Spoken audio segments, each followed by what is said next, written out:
Good evening, everyone. Council, Mayor. I'm Madeline Williams, the Regional Relations Manager for DTE Energy, and I work with elected officials on matters of importance to the company and to move the region forward. We're here tonight, my team members and I, to discuss the automated metering infrastructure, commonly referred to as AMI. Our speaker with the PowerPoint presentation is Joe McCormick, who is the manager of the AMI, and he will be assisted with Bob Zukakis, who's also a manager of the program, and we will discuss and answer the questions that were previously submitted to us last Friday. Thank you. McCormick, before you start, we have to close the door to people to do I think there's going to be a lot of trouble for the people in the audience to hear you from here and that noise out there. So just say it straight.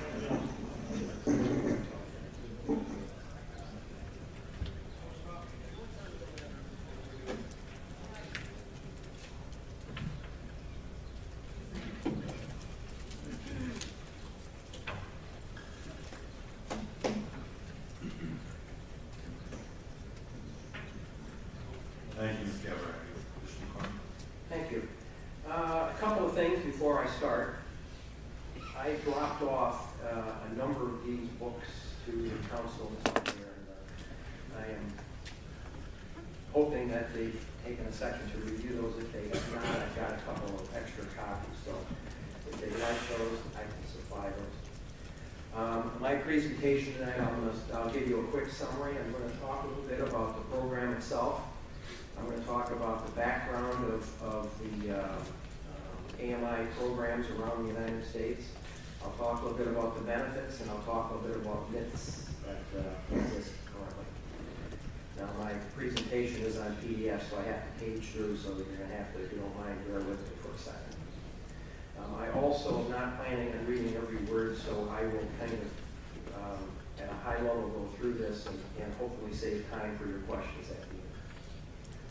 So if you look at this slide, and I'll point at the second bullet. The second bullet is our plan is to upgrade every single natural gas and electrical meter in our service territory. That works out to 2.6 million electric meters and 1.3 million natural gas meters, and we're currently at 1.7. We have been installing since 2009, and we have pretty much, I say we're installing in Washington County, Wayne and Monroe. We are wrapping those up. Wayne County, we are currently here in Allen Park still installing. And in Michigan also, you've got Consumers, Centco, Cherryland, and Wolverine Power are also installing this similar technology.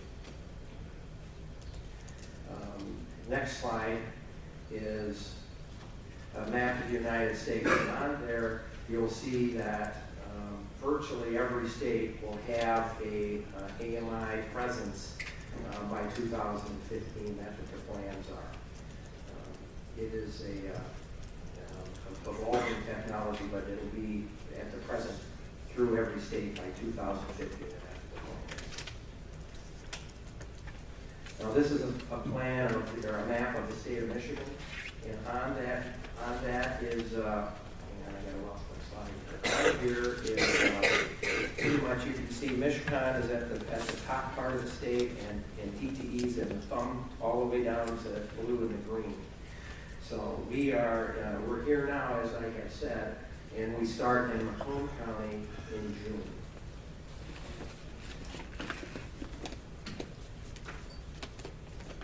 And you can see the plan is we're going to do all of our customers.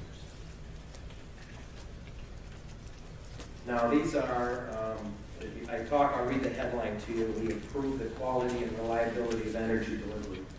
Now, it helps us verify restoration. I have a slide later in this deck that talks a little bit about restoration, and it shows the benefit of that. We still encourage customers to call. The reason we encourage customers to call is because they have other things to report. So if a customer calls and says, hey, listen, I've got a down wire, you can still report that to us. But by the time the customer calls, at least the way the system's working now and the way we project it to continue working, we'll already know that the customer has no power. So it'll advanced notification for us allows us to actually identify the problem, plan the problem, get the right crew there on the first attempt. In the old system, it just doesn't work that way. We actually have to do all that planning on the fly, so that doesn't happen. Now, if you look at the second to last bullet, we talked about the disconnect switch on police and fire requested calls. In the event that there's a home fire, the current process is the fire department calls an 800 number, and the 800 number notifies us, and we send a line crew out. The line crew disconnects the power at the pole. In this system, and oh, by the way, that can take 15 minutes. I mean, Allen Park, it may not take so long, but you get in some of the outer reaches, it will take a lot more time. In this system, what we'll do is we can disconnect the power within 32 minutes. The line crew still comes out, but in that period of time between us cutting the power and the line crew getting there, the fire department hopefully has already taken care of the problem. We've already done that in AMI territory, so it's worked so far flawlessly for us. We've also had a couple of other good uses of this system where we had at least 2 cases of police requests where we had barricaded gunmen in homes, and the police, for public safety purposes, was taking care of this issue. And we cut the power, and the police took care of the issue. All of these things, and it's worked real well for us. The last one I have is we had a customer whose basement was filling up with water, and he wanted his power cut, and he was afraid to, correctly so, cut his power at the meter box. He was also afraid to go and touch the meter, and that's all correctly so, because his basement was filling up with water. So we cut him remotely so that we alleviated any potential electrical problems that he's had. So we're finding new uses of the system as we go. The last point that I'll make on here is when a crew comes into a neighborhood, traditionally they put a circuit back into service. So you look and you have 300 customers, for example, on the circuit, and the assumption is always made that, well, all 300 customers suffer from the same problem. And as we all know, that's not always the case. There's always 1 or 2 that are in the middle of the system that are suffering from different problems. Let's say a branch fell on their house leaf, or something like that could cause a trip in their system. What the overhead crew can now do on that visit, once they put the circuit back to service, is they can ping all of the meters on that circuit. And if they get a green light, they say, fine, we have everybody back in service. We can leave the site. If they find out that there's one customer in the middle of that group that's still out of power, they can deal with that at that time. So we have found that to be very, very good for us and good for the customers as well. The next slide actually shows graphically the point I was just making. So if you look here, and this is an actual picture of something that actually happened. So on the left-hand side, you see the blue circles. The blue circles, this was an outage on a circuit, and the blue circles were the customers that called in. So normally what would happen on those type of things, not knowing that you had a circuit-wide problem, is you have to send a crew to each one of those and investigate each one of those separately. And so you can see how much time that would take. By the time a crew would stop and go to each one, and who knows where they would start, but they would have to do, and then they would do each one of those. And then they would also have to call back downtown and say, okay, I've got this problem here, that problem, and then the planners have to kind of piece this all together. It takes a lot of time. On the right-hand side with the red dots, that's the actual problem. So you can see that what we see is there's a system-wide problem. We don't have to send the bird dogs out to take a look. We don't have to send the field crew out until we need to send the field crew out. So in this case, we actually had the planning done before we received any phone calls. We were starting the plan.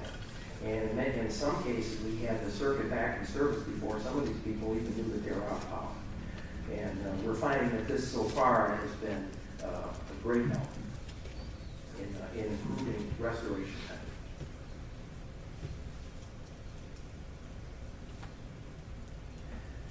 Now, anybody who's had an estimated meter read knows that you want to have actual reads.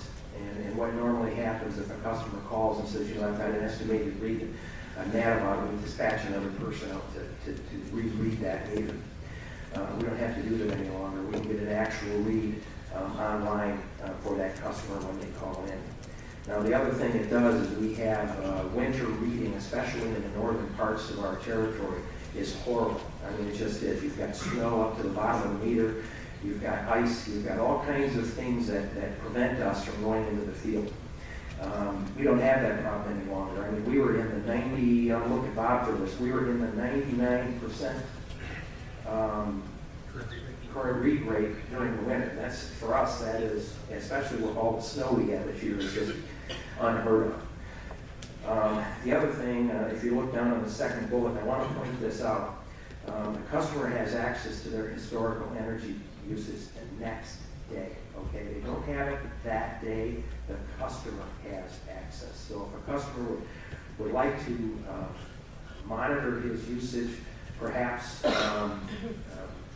make some decisions on power usage, maybe to lower his bill, or if he's having, this is something that we have found is if you've had a church has a festival, and it seems like every time a church has a festival, Mount Carmel has their big festival, everybody's in the church for 3 or 4 days, and the bill goes way up.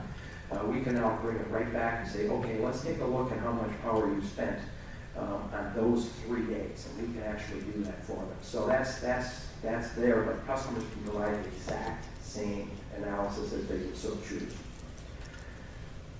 Now, if you look also at the 4th bullet where we talk about remote disconnect, reconnect capabilities for customers, one of the things that we are, and I know this, anybody who gets behind on their bills, in the old system, it perpetuates, okay? So by the time it gets to be a problem for a customer, in many cases, it's $500 or higher. And what we can do now is we can deal with this a lot sooner, number one. But number two, the big benefit is if the customer is unfortunate enough to have their power interrupted, we can turn them on that day. So if they settle the bill that day, there's no waiting for 2 full days, which sometimes is the current process to get themselves turned back on.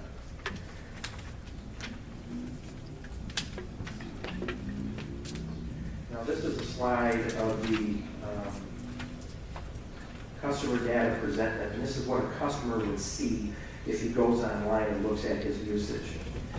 And you can see that, you can't see it as well as I wish, but you can see the lines on the left-hand side. That's where you talk about the weather, where you can customer kind of see what his usage would look like in the weather.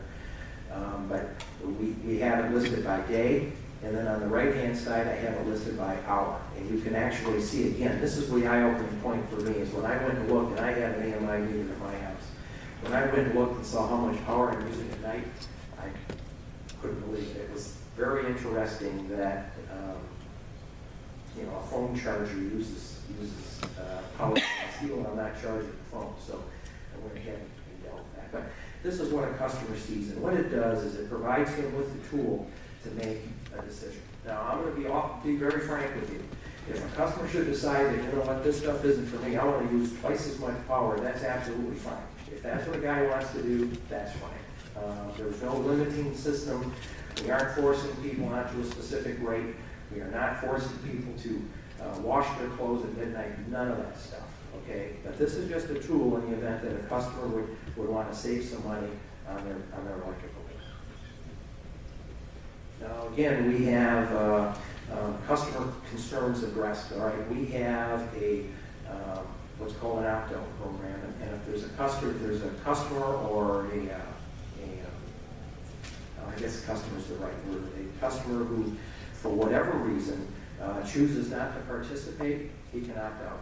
Absolutely no questions asked, that is not a problem. And oh, by the way, and I only listed 3 of the customer concerns here, but we believe that there's no merit to these concerns at all. Now, I will tell you that if a customer would like to go to our website, I've listed a myriad of studies, scientific studies. They come from various states, but they also come from the American Cancer Society.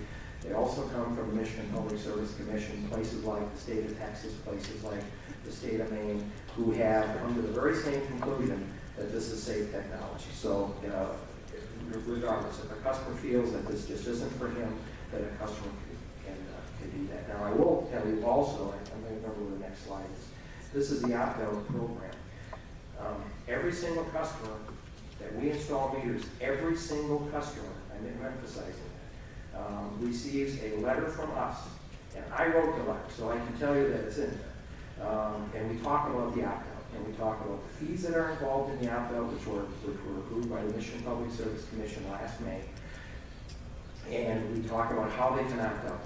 There's a 1-800 number there, and so they can opt out. They call our customer service line. Our customer service line takes all the detailed information, and then we begin the process. So that is an opt-out option that's pretty much a year old. I also, at the very bottom, there's the fees that were approved. That's $67.20 per request. So if you are a customer of record and you opt out, there's a $67.20 charge for your house. If your neighbor wants to opt out, he pays $67.20. And there's a $9.80 per month, what we call a monthly charge, which covers a whole lot of things, not only reading the meter, but maintenance of the old billing system. One of the things that our new systems provided is changes to the billing system. And what this system does, I have to maintain the old system. So there's cost, legacy costs involved with that I have to maintain. I'm going to get in now to the myths. And when you do things the way that I did them, I kind of changed my slide a little bit. But you can see at the bottom, I've got a comparison of different types of RF. Now, I'm on a National Smart Grid Committee, and I will tell you that that slide to the right, that little blue box to the right, it's used nationally. I would vouch for the accuracy of that detail. It's used all across the country. Also, but if you read here, we talk about high levels of radio frequency are coming into my home. I have been a party to 7 tests at customers' homes on RF in their homes, and I'm going to be honest with you, we haven't found any in the customer's home yet in all 7 cases. And, anyway, we also, the point that I make is we comply with FCC regulations on RF, so we aren't renegades and making up rules, but these are rules that the FCC sets out. Disconnect switch, I talked a little bit about that, but there's a feeling out there that we can shut people off whenever we want to, and that's just not true. As a matter of fact, the regulation for our process has now gotten much firmer from the Public Service Commission than it was. So we are now, if a customer gets shut off, we're required now to turn him on that day, and so we do that. Now that's done automatically, but still, they're allowed to do that. But you can also see at the bottom there what we use this for. Move in, move out, collections, which I talked about, collections, which I talked about, and any other type of consumer requests like the flood or the fire or whatever, that kind of stuff.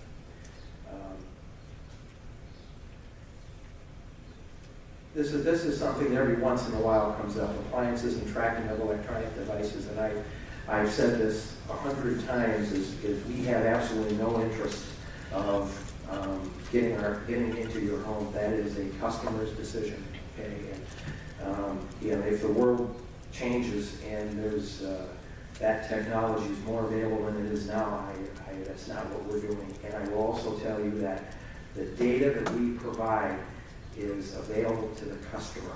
And if a customer would choose to give that data to somebody else, that's up to him. But we don't give it to anybody. We never have, we're not going to.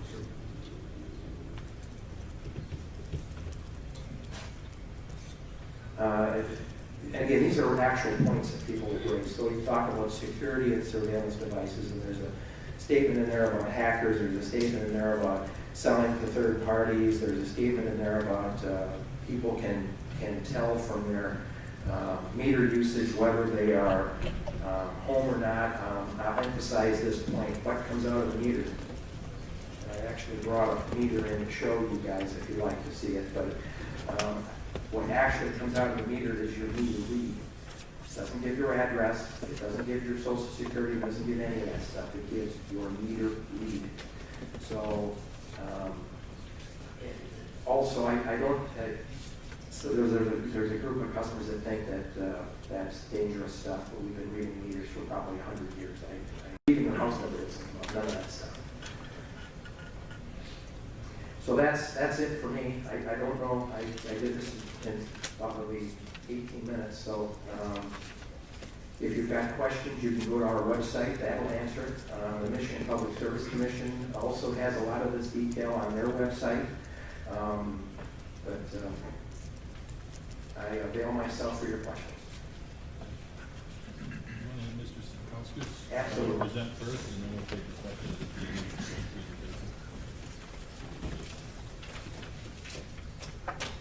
This is for the council. That was the Joe referenced some studies that were available on our website, and that's truly not the. You have to go to the website to get the link. I'm sorry, I just printed it off as if it already was connected to the web, so it's not there. I want to address a couple issues here, and especially talk about one report that we have that I'll hand out to you as well. I have it on print because it is 67 pages long. So I'll give it to the council, and I'll try to get you to look at a few pages here. This is from the state of Maine, relatively new, issued March 25th, 2014. They commissioned a study there from their Public Service Commission to go ahead and look at the smart meters that are being installed in that state. This is a 67-page document. I consider it pretty darn complete. I made a little short front page here talking about what is in the report. I'd ask you to read it yourself. I'm going to go through a few pages as well to let you see some points that I've got to discuss in that respect.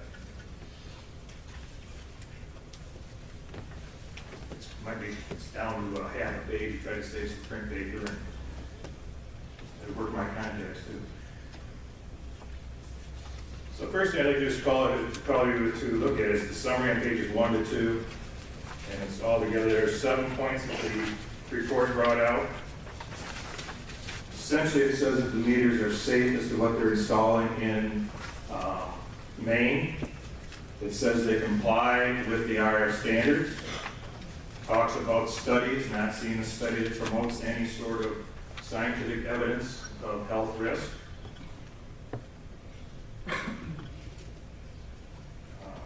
Relative RF emissions is significantly less than any other commonly noted RF electronic device. And then, of course, they conclude that the center, the mains installation is proper. Now, in the back of this, of course, is a detailed background over one of those pages. I'm just going to do a couple of those with you, because I've heard some things here I want to make sure we express.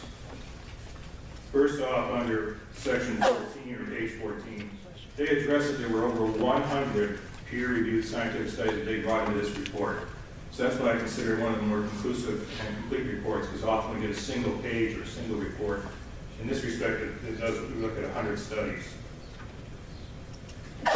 Some question was raised earlier about the field testing of meters and what the RF is there. There's a whole section here starting on page 38 that talks about field testing of meters, and there were a couple studies that were done.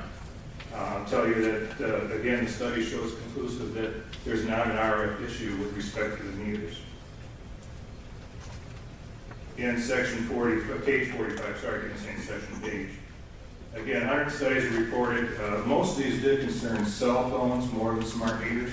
I will tell you that directly. In fact, if you look at further down on page 51, when you get to the World Health Organization report, if you read that report, the word meter I do not believe is in the report whatsoever.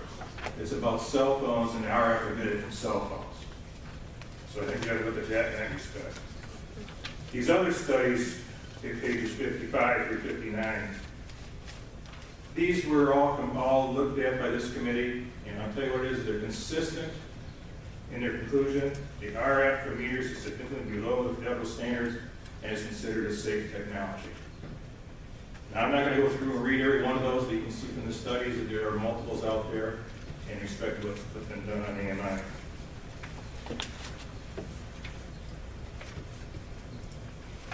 Just want to reiterate some things that Joe said to make sure you did hear them too. We do not sell that data. We do not control appliances. I want to get to you the most efficient level of power I can to your home and the quality of service that you deserve as a customer. I myself am a customer and I want that same quality. I'm looking at controlling 2 million meters, and I truly don't want to control 2 million refrigerators. It's just a level of sense there. I just don't think I can do that, and I don't want to do that in the store. Again, the opt-outs, it is in your book. If you look at your book that we gave you, the letters there that the customers do get, and the fees for opt-out are directly in that letter. So every customer now who is going to be receiving will be getting the installation letter, does receive the ability to opt-out from that letter. How to do it, just as Joe said, it's right there. Some things, if you do go on the opt-out, we of course don't have the advantage of knowing if your meter's out. You must call. You of course cannot see your own use individually. You only see a monthly use for each that you see. And of course, if there is an emergency, the disconnect is it's not working because we have no radio communication. So that's a business site no matter what. I will tell you this: there's going to be new technology somewhere along the line. If you look at what we have on our hips now with the cell phone and such, it's dramatic change. What that is, I don't know, but I'm sure we'll find different ways to use technologies again. Some things that Joe didn't mention there, right now we're actually looking at, because we do get daily reads, having the ability to tell you, let's say you're halfway through the month and we compare it to last month's usage, tell you if you're above or below last month's usage, just to give you an indication of how you're using your power. We're not going to control you until you stop doing it, we're just going to give you a notice. Customers have also asked for prepay from us. Prepay is a good tool that's used often for people to understand how they can spend whatever dollar value they want of their use during the month. We've had the state of, Salt River Project out in Phoenix. They had some people there who would just try to put $100 on their account and see how long they could use the $100 in a month. One time it's the 20th of the month, one time it's the 23rd of the month. But they learned how to use their power and be efficient in that respect. It was the customer doing it. It wasn't the utility taking control, which has been said in some cases. Those are a couple of things there. There were some questions that came directly from citizens or someone here. I want to address a couple of these along the way. I think one question was about radiation. Again, we said before that DTE believes these meters are safe, secure, and fully comply with all the applicable laws and rules. The MPSC has done a similar review and has concluded that. Itron is our meter vendor. They have done a study with 6,800 meters, and they sample those meters, and 98% of those meters transmit for less than 100 seconds in a 24-hour period. That's a full duty cycle, in other words, pushing data back and forth. Again, that's comparatively less than a regular cell phone call. There was some concern about eavesdropping or something like that. All of our data is encrypted from the front end to the back end. As Joe said, the meter, actually, if you think about it, the meter doesn't even know where it's at. It just knows it's a meter number. It has to be combined to our billing system to see that meter is now at your home. That meter does not bring in any, does not have any social security number, does not have any license numbers, does not have any personal identification number. It is a meter number is what it is. The question was raised about should a customer buy a device or monitor radiation. I'll tell you straightforward, we neither promote nor condone. That's the customer's choice if they want to do that. Then there was a question about the Fourth Amendment and how that affects to DTE. And truthfully, the Fourth Amendment limits the certain activities of government. It is not applicable to DTE's installation and use of its meters, which are the property of DTE.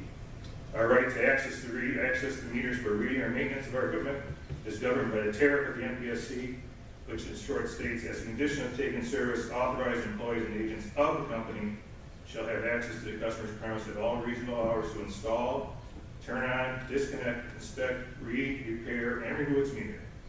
Failure of the customer to comply with this may result in termination of service after due notice. So in our instance, the Fourth Amendment does not apply. Again, we have the frequently asked questions were given to you, so they're right there. There were a couple other questions, and they were interesting because I hadn't looked at it myself before. The question was, did DTE initiate the smart meter program? We at DTE did, but I don't know where it was initiated across the nation. I can't tell you that. The question was raised, what state did initiate the smart meter in the USA? I did a little research myself. The first patent was in 1974 from a guy with a metric company out of Huntsville, Alabama. Actually, the patent was awarded in 77. So those meters have been read in some fashion since then. Meters themselves, our meters, the DTE meters, they are all built in South Carolina. The meters are. The gas modules are built in Minnesota or Kentucky, one or two in the U.S. And we're using Michigan installers to install meters as well. smart thermostats and cell phones and hacking, I'll just tell you that we are fully encrypted to the level we know we've encrypted it. Will it ever be 100% secure? I don't think any security person could ever tell you that it will never have an issue. But I do know that our third parties that we work with our security folks at our IT department, do really work with that. In fact, when they did the third-party assessment, my team was not allowed to even see the assessment. That was done by the IT department and their security agents, and then they worked with our vice presidents in that respect. So I just want to tell you that that's where we're at. And then access to data, really, most of us, I don't have access to customer data myself. There's too many passwords, and every 90 days we're being reviewed. So it's very controlled as to who sees the data of yourself. So those were a couple of questions I had. I just wanted to bring those couple of points. I'd ask you to look at that state main report online. You can just search better. It's a little hard again to read it 2 pages on 2 copies of 2 pages on 1 page. But I'm going to try to save the paper. So, yeah, that's where we're at. Any questions? Joe and I? I'll ask the council, are there any questions? Mayor Pro Tem Keenan. Yeah, but just, I guess a pretty simple question. The mic's not. I'm sorry. The opt-out meter. As I understand it, the meter itself is roughly costing DTE $250 or something like that, plus the installation.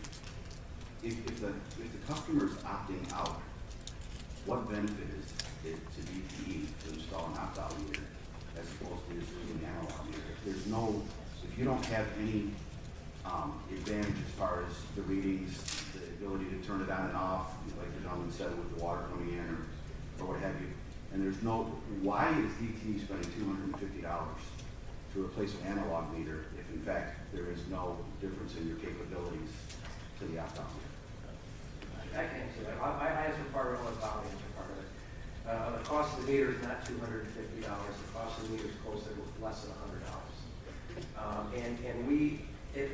Probably every, this is me speaking, I'm going to say every 10 years we actually change meter styles, right? So the fact that you've got 3 vintages back, the analog meter is about 3 vintages back. 27 years old. 27 years old. We went to a solid state meter in about 2005. They stopped manufacturing analog meters in 2006. So we can't time with the ones we're using are the old testing procedures. We have to retrain our guys to test them. So we've had solid state meters in the service territory since 2006. So these actually started in 2009, and they're solid state as well, except they have the technology to report back to us. So that's something we routinely do, and it's not something that we just started through the program. Well, one issue on that, in respect to, I'm sure you as a businessman knows as well too, you can't keep 100 different types of inventory on hand at one time. This meter in itself is replacing about 7 to 10 different types of meters we've had in the system before. So there used to be certain meters for certain rates, we don't do that anymore after one meter does it. So it does put us in that economy scale for our flymen and everybody else to have 1 meter on their truck. And that pursues it across the board. And again, as Joe said, we haven't bought the analog meters for our system since 2007, I think is the last order. I guess let me just clarify a little bit, maybe I wasn't really clear. So, I have 2 smart meters on my house. I have interruptible air conditioning system. I have 2 of them on. They just recently were changed from 2 analog meters. The analog meters worked fine. Now, had I have chosen to go with the opt-out plan, what benefit is it to you to change my existing analog meter that's working fine and come in and do that if there's no benefit for you to be able to turn on, turn off, I won't go through it again, but everything that you explained, to me, if you're not going to have any capability, why even spend the $100? I mean, if the analog meter is doing the same thing as the opt-out meter is going to do, I can understand your point if the analog meter fails, but why change an existing, the old analogy, if it ain't broke, don't fix it, if my meter's working fine, and I'm talking hypothetically as a person who has 2 smart meters, I don't understand why you want to spend $100. Again, the average age of those meters is 27 years old. If I pulled some meters out of service, I couldn't even tell they were a meter when I pulled them out recently. Rosio especially, there's some really old ones out there. we do want to get the technology there for customers, okay? Those electrical meters, those old meters will slow down over time, they're years. It's like, what are you gonna do to keep your 57 Chevy running? You're gonna have to do some parts for it, you're gonna have to get some special things. All those are gonna cost you additional funds. I'm trying to make it the best for us as a company, for you as a consumer, to be the most efficient level of service. That meter, which then becomes one meter inside the system, it has that capability. And that's where we're at. There's a lot of technology there. And I'm sure customers may change later on in respect to what meter's there. So another customer may move into your home. If they want to opt out, that's their choice. If they don't opt out, of course, the meter's there and we're on our way. No meter change whatsoever. So what I think I hear you saying is that the opt-out meter does not have any benefit to you other than the analog meter, except for future, you're not gonna send, I understand your concept, you're not gonna send the guy back out if I sell my house, they have to go, you're doing the installation now, you wanna put it in there, if you wanna opt out, that's fine, you don't wanna have to have the new owner have to call you and have you send a crew back out. So your answer makes sense to me, but I guess I just wanna clarify that the opt-out meter has none of the advantages that what you stated here tonight. Well, you as a customer would not be able to see some of those items exactly. Because we're not obtaining daily reads from you, we'll get multi-reads only. Can you shut it off from remotely? Radio's gone. I have to go touch your house. That's what I wanted. Yeah, I can't turn it back on without going to touch it. Those are, if you look at the meters, there's a probe device right there. Excuse me. Our guys have the computers to do that with that respect to changing things. Any other questions? Just a couple. What if I opt out, but my neighbors on both sides have it? Does that affect my house at all? Like it does, you know? How do you mean does it affect you? Well, if there's stuff coming into my house from my meter, how about from my neighbors? Will I get it from my neighbor's house? Well, as I stated earlier in my presentation, is we've actually tested inside of homes, and we've gone inside the customers' homes, and we have, what we have found is what are called inadvertent RF, okay? So things like cell phone towers, things like cell phones, things like police and fire, things like cable TV remotes, garage door openers. We find all of that. And we are in the 900 megahertz band. We don't find anything in the 900 megahertz band. So my answer to your question would be, shouldn't affect you at all. Not in that perspective. It's like I said before, other people, I don't like to even give a charge if they don't want to. You know, if they want to opt out, why are you gonna? I don't feel like it's fair to charge the residents the upfront fee plus the monthly fee. Well, first let's go back to the affecting you and your neighbors beside you. RF, there's a factor of distancing as well. So if your meters and your customers' houses are on the other side of the home, you're further away from that particular RF that is potentially there. And plus the fact that you have houses between the physical structure of the home. So the RF, I actually looked at this section, pages 38 about field studies of RF. Give you much more information directly about what they did with field testing. And in there, I know in the reports, I can't remember if that's the right page on it, does talk about multiple meters at sites as well, like parking blocks and stuff like that. So I want to make sure you did get that. Now, apartments can't opt out, correct? Businesses can't, Well, is that correct? Businesses cannot opt out for residential customers. The individual customer of the apartment complex could opt out if he's the owner of the customer record in that site. But a complex manager cannot opt out the whole complex. Okay, thank you. Mr. Mayor, one question, gentlemen. You've been inundated with a lot of materials from interested citizens, and I want to ask some questions that they're not able to ask. One, a recurrent theme is that this thing is pulsing away 24/7. And I noticed you referred to 100 seconds in a 24-hour period. I had read similar material on your website that it's so many seconds every now and then. How would you, I mean, obviously, you're two sides of the coin here. You're pro, they're against. And frankly, I don't know where I sit on this whole thing, but I would want to know how we prove that, because we've also been shown video on YouTube of people with these devices. I don't know if they're Geiger counters or what they are, but they're buzzing and they're going off thousands of this or that. I don't even know what they're I don't understand the technology enough to know, but they're like, here we are by the meter, and all of a sudden we got tens of millions of pulses or whatever, and it seems to be going all day long when you're standing there, and yet you're arguing that. Secondly, you refer in your data and also in the main study that the RF exposure is less than a cell phone, a baby monitor, a microwave oven, things like this. We've heard just the opposite from the opponents who say that it's far greater, and I've heard you explain that there's different levels of RF and different kinds of RF. Another thing that we heard before you came here from the other gentleman, an opponent of the devices, he said that the FCC rules are really older, 2010 or something like that, and they were really poorly designed. They really didn't take into account this kind of technology, and that they're not to be trusted.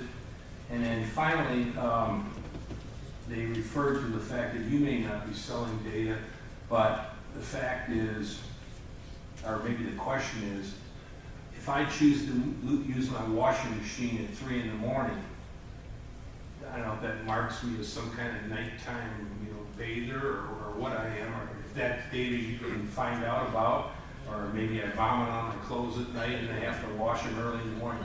Can you obtain that kind of data from your meter? That I use my washing machine most nights at 3 a.m. Well, I'll try to answer your questions, but I'll have to start at the end because I remember that question for the best. First of all, the meter measures usage. All right, so if you decide that you want to use an appliance at night, and I showed the hourly usage there, obviously your usage at night is going to be up. Now, am I going to be able to tell what you're doing? No. There's no, I say I with utility, no. You cannot tell.